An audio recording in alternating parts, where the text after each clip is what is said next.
ಅಯ್ಯ ಲಕ್ಷ್ಮಣ, ಈ ಪಕ್ಷಿರಾಜನು ಎಂತ ಧರ್ಮಾತ್ಮನು, ಈತನು ನನಗೋಸ್ಕರ ಇಲ್ಲಿ ಹೊರಗು ನನ್ನ ಜ್ಞಾನವನ್ನು ಮಾಡ್ತಿರುವನು. ನೋಡಿದೆ ನೋಡ ಲಕ್ಷ್ಮಣ, ಈ ಪಕ್ಷಿರಾಜನಿಗೆ ಉತ್ತರ ಕ್ರಿಯಾದಿಗಳನ್ನು ಮಾಡಿ ಮುಂದೆ ಸೀತಾಮಾತೆಯನ್ನು ಹುಡ್ಕೊಂಡು ನಡೆಯುವನಾಗು ಆಗಬಹುದು.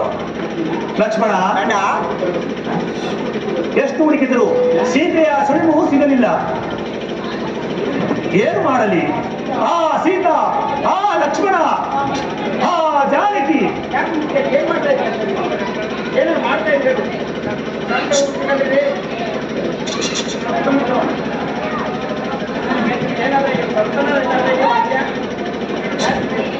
ಬಂಟ